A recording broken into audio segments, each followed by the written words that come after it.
Yo guys, it's slyroh. You already know that today I'm going to be recapping week 43 of my 2025 video game backlog journey. Link in the description if you need the full explanation to the spreadsheet, games on it, and the journey as a whole.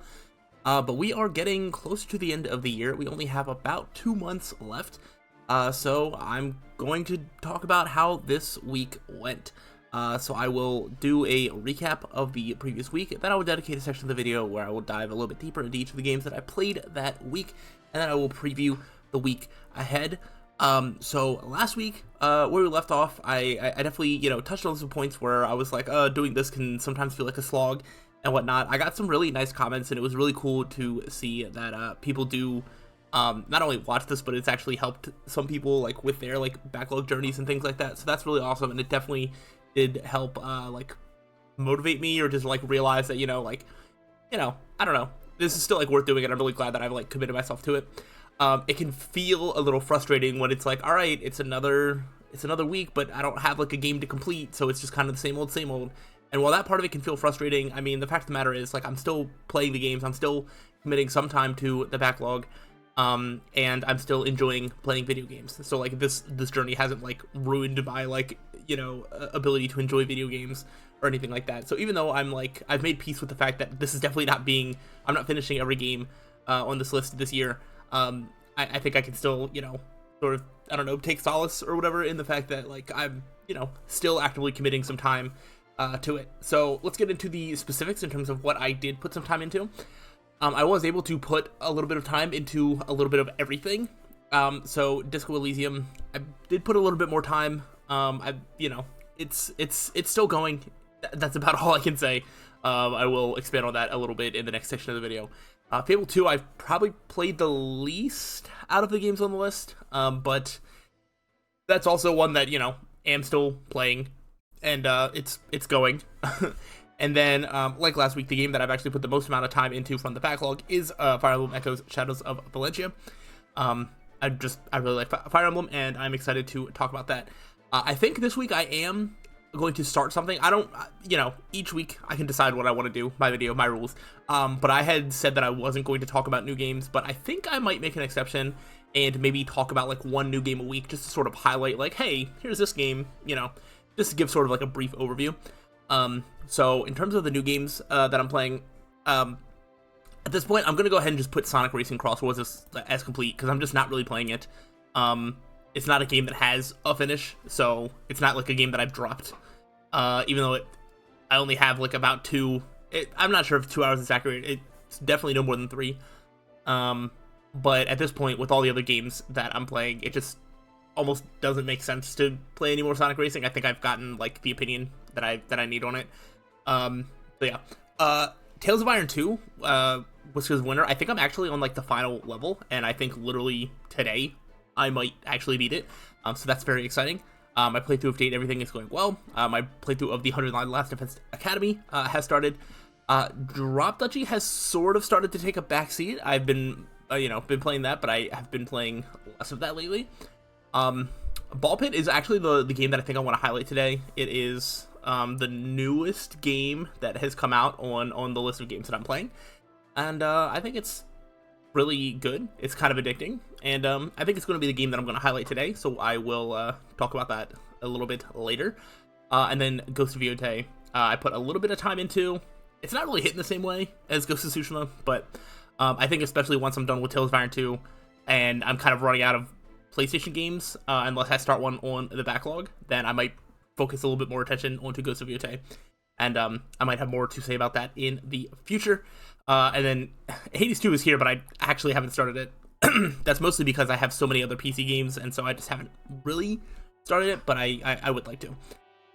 So that is where we are at now. Things are progressing, and that is basically all I have to say. There was also a new game that came out called Dispatch that I was considering playing, but I don't think it's as high priority as other things, so I think I'm just going to not play it. Which means that I only have like 1, maybe 2 more games coming out for the rest of the year that I have any interest in at all. So this is like mostly going to be the list of like new games for the year, with the addition of maybe like 1 or 2 games still left to be started. So that's exciting for that aspect. but I don't really have a whole lot of updates with the games on the backlog. I don't think I'm like close to the end of any of them. But that's just sort of where I'm at. So let's go ahead and dive into the next section of the video. I will dive a little bit deeper into each of the games I played, and we're just going to run through the backlog games because I don't really have a lot to add about any of them. So Disco Elysium, I think I've made it through. No, I'm not through the end of the second day, but I definitely have progressed some time through the second day, and I'm at a point where I was able to make some progress on the investigation of the body, which was my assumption that was going to be like the main quest. And it doesn't seem like that's necessarily the main quest. I don't know. Like there's multiple main quests. I don't know. There's just quests to do all the time. I don't really know what the end game is. But I have been able to make some progress, and I'm at a point where I am left alone without the other detective following me around. So I'm interested to see what sort of things get unlocked when it's just a crazy person being left to his own devices. So yeah, Disco Elysium is going. That's why I say it's going. I think I'm sort of at another point where it's like I don't actually know the next like step I want to do. I think before giving up on the game though, I think I would try to consult some sort of walkthroughs to sort of help me through specific quests. So, you know, still working through it, and that's really all I can say about that. It hasn't fully been dropped or anything like that.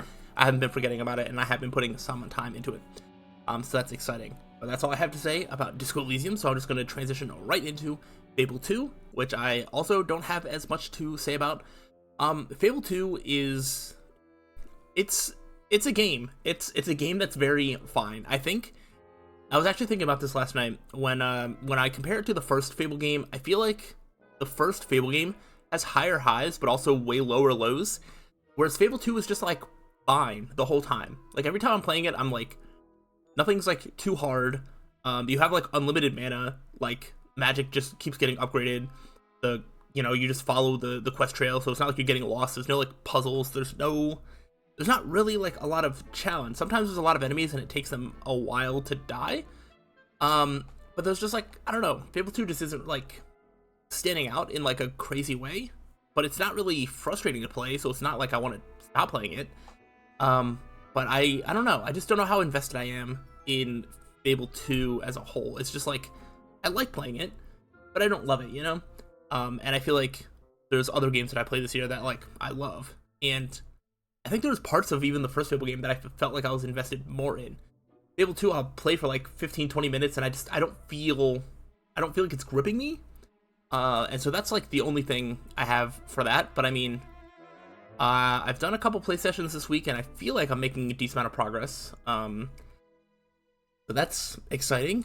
Yeah, I don't actually know playtime wise how much I've actually played. But I would guess that I'm not halfway through, but I have no idea. So I don't know. That's Fable 2.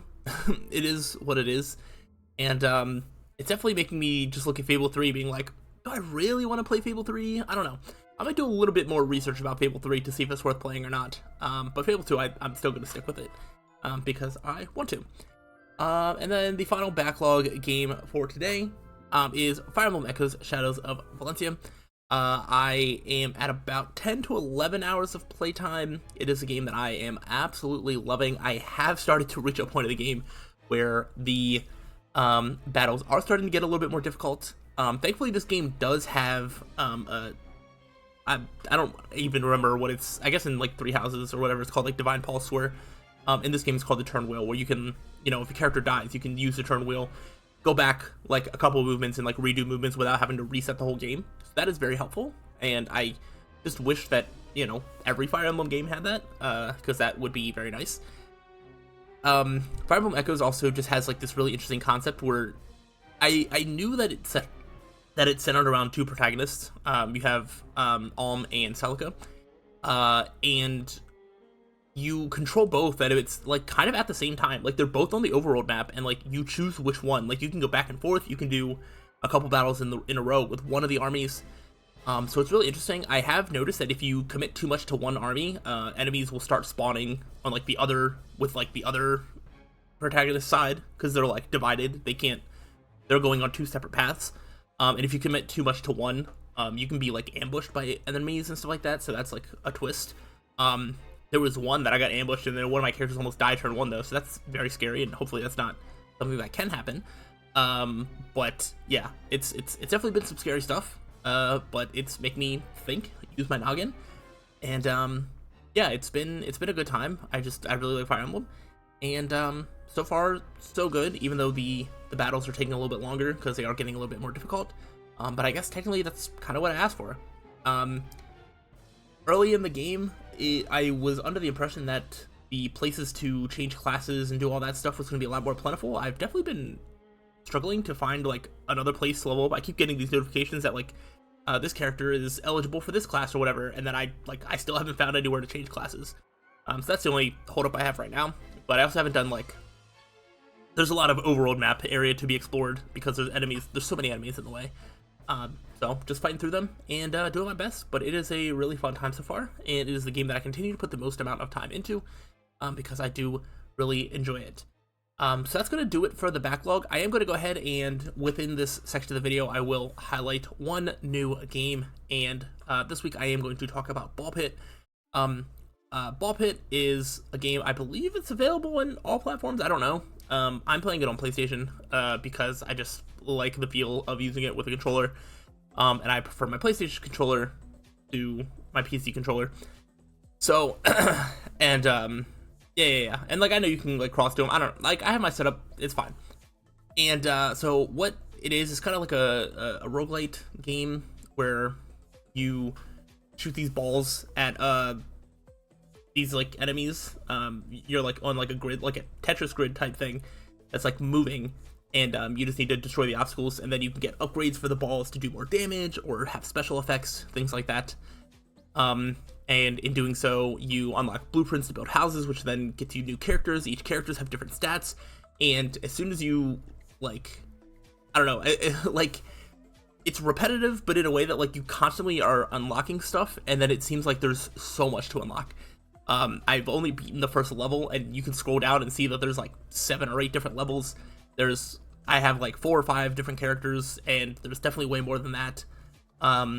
Every time you finish a run, you get these resources. You can then there's like on like the main menu when you're not like playing, you have like this grid. You're almost like building like a farm of sorts, and then you harvest to get more resources, and you use those resources to buy more stuff, and it just feeds into itself. It's really addicting. It's one of those games that's very easy to finish a run, and then just be like, oh, I can do one more. I can do one more. I can do one more, and then before you know it, it's been an hour and a half. And that is sort of what the game has been like for me. It is very addicting. It was weird because I was able to beat the first level with the first character on like my second try, or maybe even first try. And then all the characters that I unlocked afterwards were like way weaker. And so trying to unlock the second level, you need to beat the first level with 2 different characters, I think.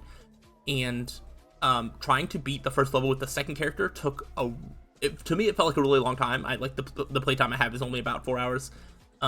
So I guess it wasn't really that long, but it felt like a really long time. Like I felt like it took 10 to 15 different runs with other characters just to try.